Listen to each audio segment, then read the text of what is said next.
Juan Gabriel cantó en la oficina del director de la prisión de Lecumberri con una guitarra prestada, sin saber que esa canción cambiaría su destino para siempre.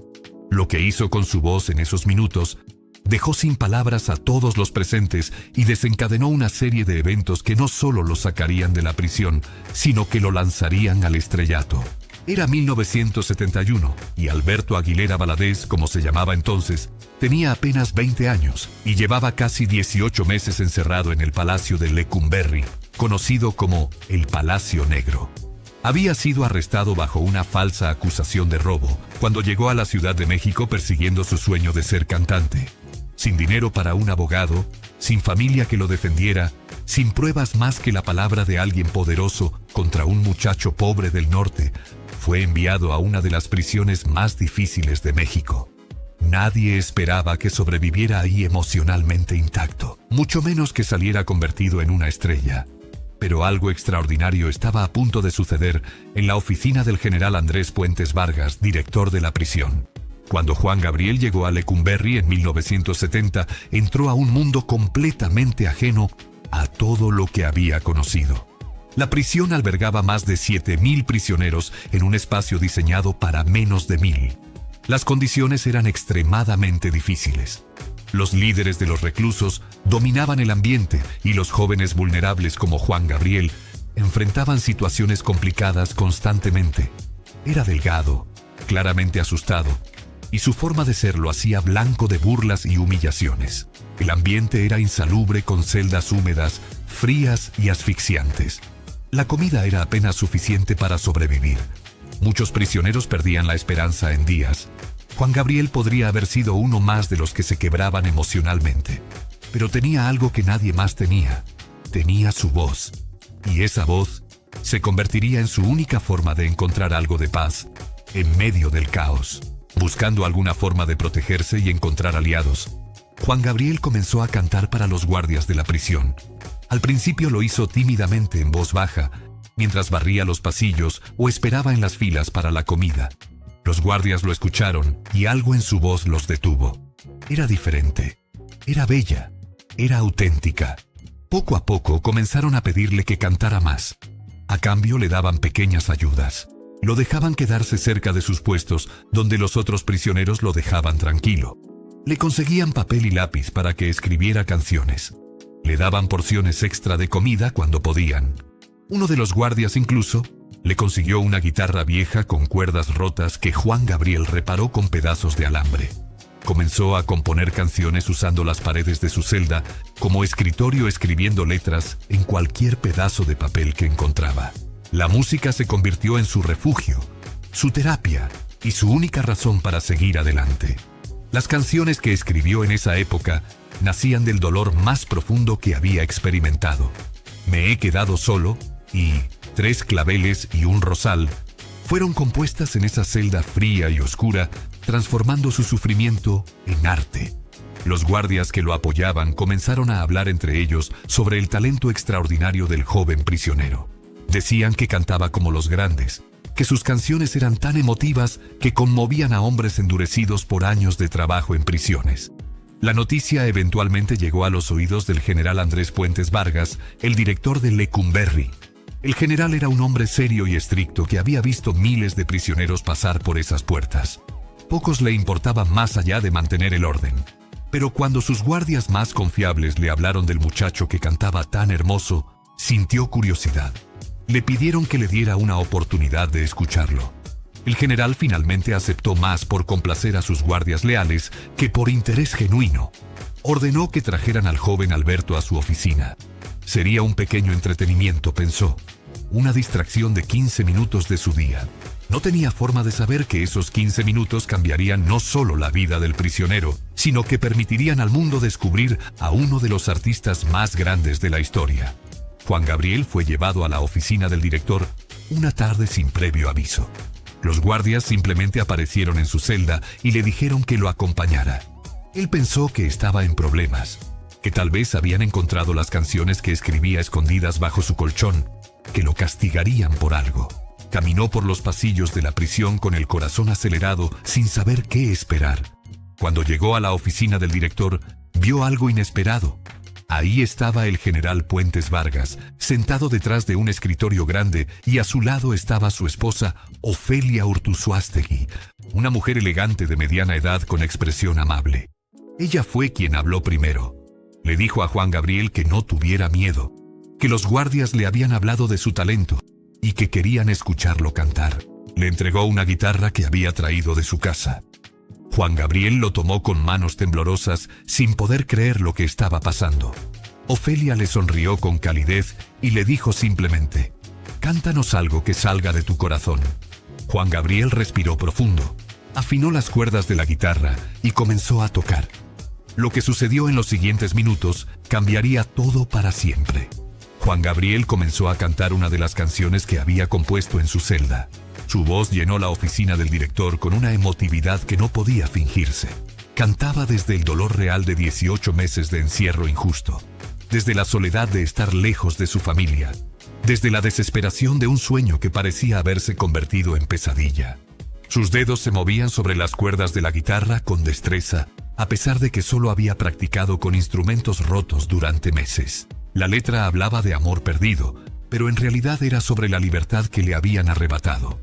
El general Puentes Vargas, que había esperado simplemente cumplir con sus guardias y escuchar unos minutos de música, dejó de revisar los papeles en su escritorio. Se quedó completamente inmóvil mirando al joven prisionero con expresión que cambió de indiferencia a sorpresa.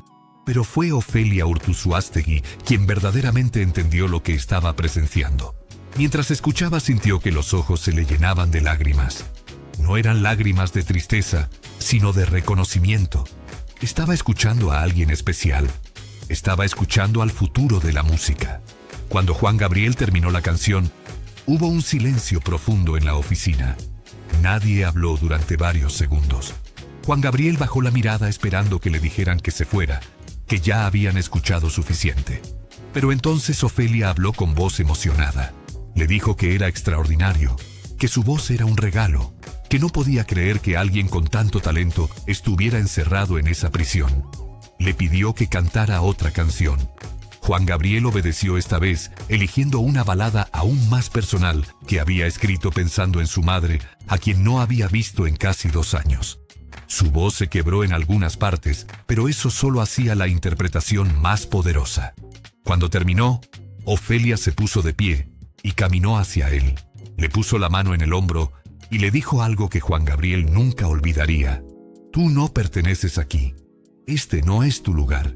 Tú eres el futuro de la música mexicana, y voy a hacer todo lo que esté en mi poder para ayudarte a salir». El general miró a su esposa sorprendido por la intensidad de sus palabras, pero no dijo nada. Conocía a Ofelia lo suficiente para saber que cuando se proponía algo, lo lograba. En los días siguientes, Ofelia no dejó de pensar en el joven prisionero con la voz extraordinaria. Sabía que necesitaba ayuda más allá de lo que ella y su esposo podían ofrecer. Necesitaba a alguien del mundo del espectáculo, alguien con conexiones en la industria musical, alguien que pudiera no solo sacarlo de la prisión, sino lanzar su carrera.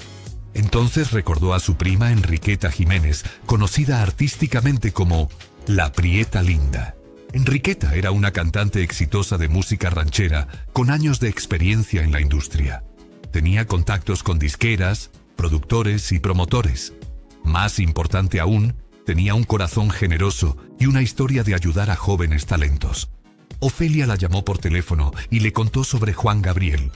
Le describió su voz, su talento para componer, la injusticia de su encarcelamiento. Le suplicó que fuera a Lecumberri a escucharlo personalmente. Enriqueta inicialmente dudó. Había escuchado muchas historias de jóvenes con supuesto talento que resultaban ser mediocres, pero la pasión en la voz de su prima la convenció. Aceptó ir a la prisión.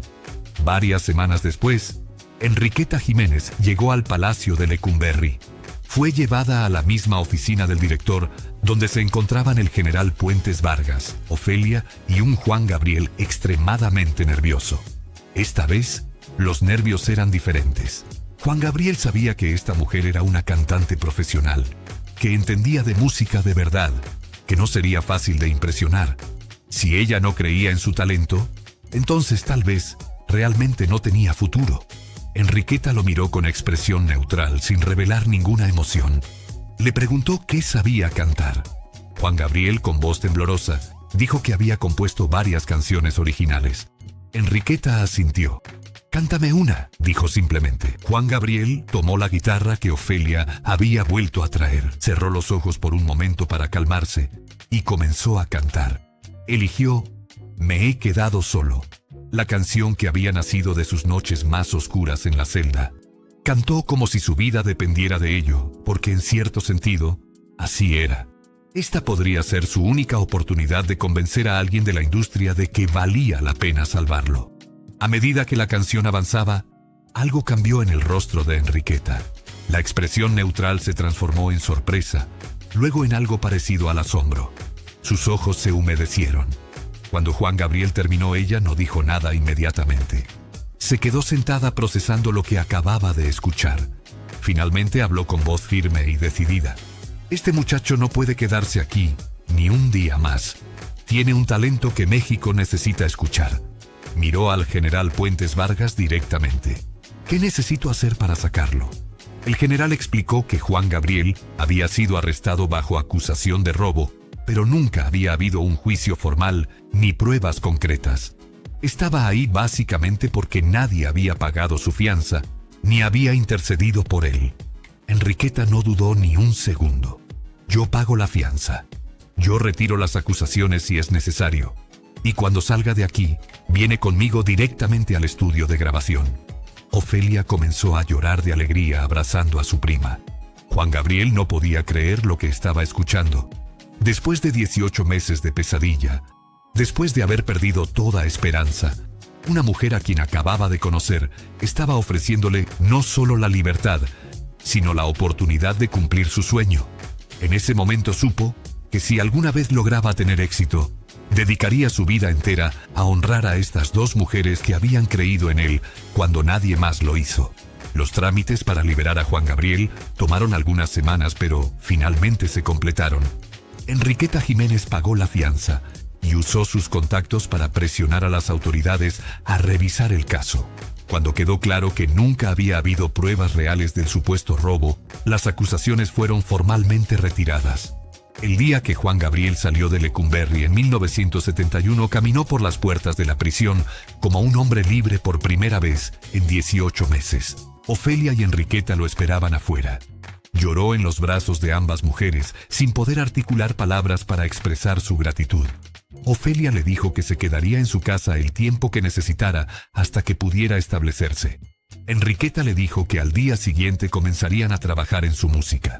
Juan Gabriel no tenía nada más que la ropa que llevaba puesta y los cuadernos de canciones que había escrito en prisión, pero tenía algo mucho más valioso. Tenía a dos mujeres extraordinarias que creían en él y estaban dispuestas a cambiar su vida. Juan Gabriel vivió en la casa de Ofelia y el general Puentes Vargas durante casi 2 años. La pareja lo trató como un hijo, brindándole no solo un techo, sino una familia. Ofelia se convirtió en una figura materna para él, llenando el vacío que había sentido desde que dejó su hogar años atrás. Mientras tanto, Enriqueta cumplió su promesa. Lo llevó a estudios de grabación, lo presentó a productores, le consiguió audiciones con disqueras. Al principio las puertas se cerraban. Los ejecutivos de las disqueras veían a un joven que acababa de salir de prisión y dudaban. Pero Enriqueta insistía una y otra vez. «Escúchenlo cantar antes de juzgarlo», les decía. Y cuando lo escuchaban, las dudas se disolvían. En 1971, Juan Gabriel firmó su primer contrato con RCA Víctor. Grabó sus primeras canciones, incluyendo varias que había compuesto en Lecumberri. «No tengo dinero». Su primer sencillo, lanzado ese mismo año, comenzó a sonar en las radios. Lentamente pero constantemente, su nombre empezó a conocerse. Lo que había comenzado con una canción en la oficina de un director de prisión estaba convirtiéndose en el nacimiento de una leyenda. A medida que su carrera despegaba en los años siguientes, Juan Gabriel nunca olvidó a las dos mujeres que lo habían salvado. Visitaba a Ofelia regularmente, llevándole flores y regalos, agradeciéndole por haberle dado una familia cuando no tenía nada. Cuando alcanzó el estrellato y tenía dinero, compró una casa para Ofelia y el general, asegurándose de que nunca les faltara nada. Con Enriqueta la relación era aún más profunda. Ella no solo lo había sacado de prisión, sino que había sido su maestra, su mentora y su madrina artística. Juan Gabriel la llamaba públicamente su madrina y siempre le daba crédito por su carrera. Cuando ella enfrentó problemas de salud en sus últimos años, él pagó todos sus tratamientos médicos. Cuando falleció, Juan Gabriel lloró como si hubiera perdido a su propia madre. En entrevistas durante toda su vida, cada vez que le preguntaban cómo había comenzado su carrera, siempre contaba la historia de su tiempo en Lecumberri y de las 2 mujeres que habían creído en él. Ofelia me dio una familia, decía, y la prieta linda me dio una carrera. Sin ellas yo habría muerto como prisionero desconocido.